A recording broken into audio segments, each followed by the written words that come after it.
మహారాష్ట్ర చంద్రపూర్ అనే ప్రాంతంలో ఒక లేడీ కానిస్టేబుల్ ఆర్య తన తండ్రి అయినటువంటి జయంత్ బల్లా వారికి ఇషమిచ్చి చంపేసింది. ఎందుకంటే ఆవిడ ఒక అతన్ని ప్రేమించింది. వాడు కూడా పోలీస్ స్టేషన్లో ఏదో జాబ్ చేస్తున్నాడు. అంటే ఈవిడ లేడీ కానిస్టేబుల్, వాళ్ళ నాన్న జయంత్ బల్లా వారు కూడా ఆఫీసరే, పోలీస్ ఆఫీసరే. ఈవిడ ప్రేమించినటువంటి వాడు ఎవడైతే ఉన్నాడో ఆశీష్ శర్మ, వాడు పోలీసే. మొత్తం అందరూ పోలీసులే. ఇక్కడ చూడండి, పోలీస్ డిపార్ట్మెంటు ప్రపంచాన్ని, దేశాన్ని కాపాడాలి, ప్రజల్ని కాపాడాల్సినటువంటి వీళ్ళే కుట్రలు కొనుక్కున్నారు. వీళ్ళిద్దరూ ప్రేమించారు. తండ్రికి ఆ విషయం చెప్తే ఆయన ఏమొచ్చేసి ఒప్పుకోలేదు. ఆ పిల్లగాల నాన్న ఆయన ఒప్పుకోకపోతే, అంటే ముందు నుండి చెప్తున్నాడంట వీడి ప్రవర్తన మంచిగా లేదు, వాడి క్రమశిక్షణ లేడని చెప్తే, ఈ పిల్ల ఏమొచ్చేసి ఒక పోలీస్ ఆఫీసర్గా మీరు ఎప్పుడు అలాగే ఆలోచిస్తుంటారో నాకు తెలుసు ఆశీష్ గురించి, మీరు ఒప్పుకోండి అంటే ఒప్పుకోలే. చివరికి మిల్క్ షేక్ తెప్పించి అందులో విషం కలిపిచ్చేసింది. 2023 ఏప్రిల్ 25వ తారీఖున విషం కల్పిస్తే ఆయన పోలీస్ స్టేషన్కి వెళ్ళిన తర్వాత గుండెపోటు వచ్చి చనిపోయాడు. అంటే పోలీసులు కూడా ఇది గుండెపోటుగానే చిత్రీకరించి దాన్ని మొత్తం కేసుని క్లోజ్ చేశారు. ఆ తర్వాత వీళ్ళు పెళ్లి చేసుకున్నారు. పెళ్లి చేసుకున్న తర్వాత వీళ్ళిద్దరి మధ్య ఏమొచ్చేసి మనస్పర్ధలు రావడం, ఎప్పటికప్పుడు గొడవలు. దాంతో వాడికి మండింది, ఆశీష్ అనేవాడికి. అప్పటికే వాడు పోలీస్ స్టేషన్ నుంచి సస్పెండ్ అయిపోయి వెళ్ళిపోయాడు. పైగా ఇప్పుడు డిస్మిస్ కూడా అయిపోతున్నాడంట.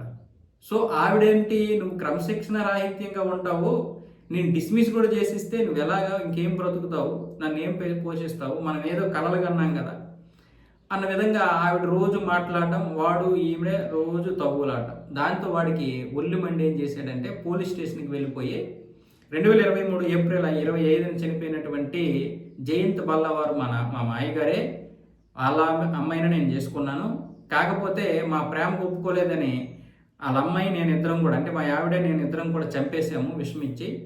దానికి నేనే సూత్రధారిని, మా ఆవిడ పాత్రధారి, మాకు ఇంకొకడు విషం తెచ్చినటువంటి వాడు ఉన్నాడు చైతన్య అనేవాడు, అలాగే మందు ఇచ్చినటువంటి విషం ఇచ్చినటువంటి వాడు ఇంకొకడు ఉన్నాడు, మొత్తం మేమందరం కలిసి చంపేశామన్న విధంగా వాడు పోలీస్ స్టేషన్లోకి వెళ్ళి చెప్పేశాడు.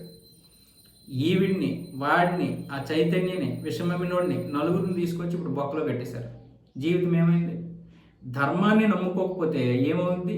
నువ్వు నిజం చెప్పినా అబద్ధం చెప్పినా నీ మనస్సాక్షి అంటూ ఒకటి ఉంటుంది. అది ఎప్పటికైనా బయటికి రావాల్సిందే. బయటికి రాకపోయినా నీలో నువ్వు దహించుకుపోతావు.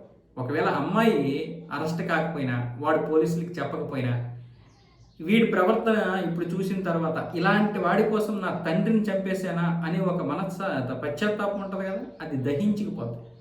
ఇంకా చెప్పాలంటే ఈవిడ జైలుకి వెళ్ళడమే ఇప్పుడు ఎంతో కొంత మనశ్శాంతిగా ఉంటుంది.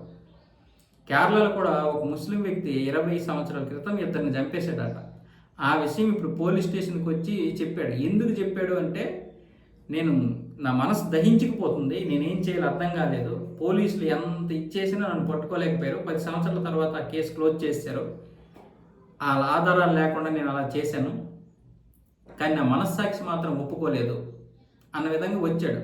అయితే ఈ 20 సంవత్సరాల కాలంలో 22-23 సంవత్సరాలు వాళ్ళ పిల్లలు పెద్దలు అయ్యారు, వాళ్ళని ప్రయోజకులు చేసాడు, అంత అయిపోయింది. ఇప్పుడు జైల్లో కూర్చున్నాడు. సరే, ఆయన మనసు ఏదైనా కావచ్చు, మొత్తానికి ఒక నిజం అనేది దహించేస్తుంది, అది కాల్చేస్తుంది.